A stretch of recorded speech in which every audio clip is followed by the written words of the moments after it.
जो हमारा टारगेट है हमें उसे अचीव करना है। कैमरामैन संजीव के साथ मैं विशाल बरिस्टू, डीडी न्यूज़, दिल्ली।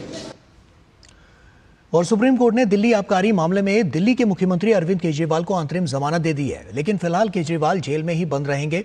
सीबीआई द्वारा दर्ज मामले में केजरीवाल अभी भी न्यायिक हिरासत में है।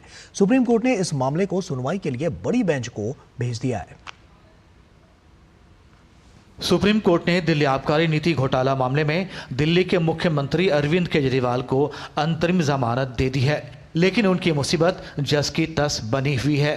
सुप्रीम कोर्ट ने इस मामले को बड़ी बेंच को भेज दिया है।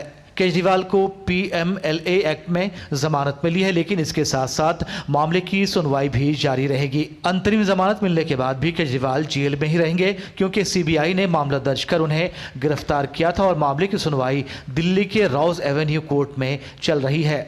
इस मामले में केजरीवाल की सीबीआई हिरासत भी 25 जुलाई तक बढ़ा दी गई है। इस बीच केजरीवाल की जमानत को लेकर भाजपा और आप आमने सामने हैं। जो ऑर्डर आया है उसमें माननीय मुख्यमंत्री अरविंद केजरीवाल की जीत नहीं है, बल्कि honourable supreme court of India ने इस बात पर मोहर लगा दी है कि माननीय मुख्यमंत्री अरविंद केजरीवाल जी शराब घोटाले में दोषी हैं और ईडी के पास इसके लिए सफिशिएंट मटेरियल यानी प्रूफ, सारे के सारे तथ्य हैं।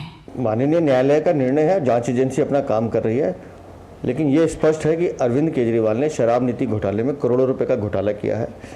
45 करोड़ की ट्रेल तो सीबीआई कोर्ट में दिखा ही चुका है। तो मुझे लगता है कि जैसे जैसे चीज़ें बढ़ेंगी अरविंद केजरीवाल के घोटाले की परतें खुलती जाएंगी और दिल्ली को लूटने का काम जो अरविंद केजरीवाल ने किया है उसमें निस्संदेह उनको सजा मिलेगी। भारतीय जनता पार्टी को ये पता था, उनको पता था कि रोज एवेन्यू कोर्ट से जमानत मिल गई है, उनको पता था कि सुप्रीम कोर्ट से भी जमानत मिल जाएगी। इसीलिए उन्होंने एक और षड्यंत्र रचा और सुप्रीम कोर्ट में जिस दिन अरविंद केजरीवाल जी की जमानत का केस आना था, उससे पिछले दिन अपने एक और राजनीतिक हथियार सीबीआई से अरविंद केजरीवाल जी को गिरफ्तार करवा लिया।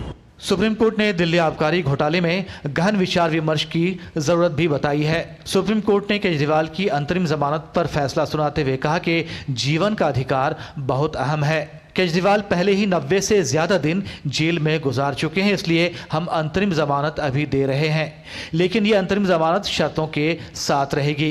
केजरीवाल को 50,000 रुपए का बेल बॉन्ड भरना होगा। केजरीवाल कार्यालय और दिल्ली सचिवालय नहीं जाएंगे। साथ ही केजरीवाल आधिकारिक रूप से किसी भी फाइल पर दस्तखत भी नहीं करेंगे जब तक कि किसी फाइल पर उपराज्यपाल से इसकी मंजूरी ना मिल जाए।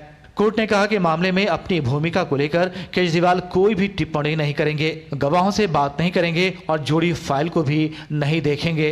कोर्ट ने साफ किया कि बड़ी बेंच इस अंतरिम जमानत की मियाद को बढ़ा भी सकती है या रद्द भी कर सकती है। आखिरी वाक्य में कोर्ट ने स्पष्ट किया कि इस फैसले में की गई कोर्ट की टिप्पणियों को कोर्ट की राय न माना जाए। अगर केजरीवाल की नियमित जमानत का सवाल कहीं लंबित है तो जज इस फैसले से प्रभावित हुए बगैर अपने पास उपलब्ध तथ्यों या सबूतों के आधार पर उस पर फैसला लेंगे। सुप्रीम कोर्ट की यह टिप्पणी अहम इसलिए है क्योंकि ईडी के केस में केजरीवाल की नियमित जमानत का मसला अभी दिल्ली हाई कोर्ट में लंबित है। सुप्रीम कोर्ट के फैसले के मुताबिक दिल्ली हाई कोर्ट के जज मामले में निर्णय लेने के लिए स्वतंत्र हैं। सुप्रीम कोर्ट ने बताया कि हाई कोर्ट चाहे तो निचली अदालत से मिली अरविंद केजरीवाल के नियमित जमानत वाले फैसले को बरकरार रखें या रद्द करें।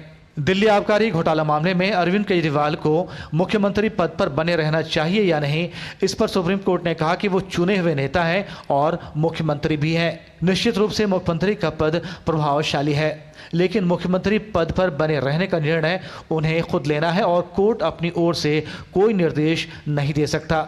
कोर्ट ने कहा कि बड़ी बेंच ही इस मसले पर कोई फैसला और शर्तें तय कर सकती है। विकास सार्थिक रिपोर्ट, डीडी न्यूज़। और महाराष्ट्र में विधान परिषद के चुनाव में एनडीए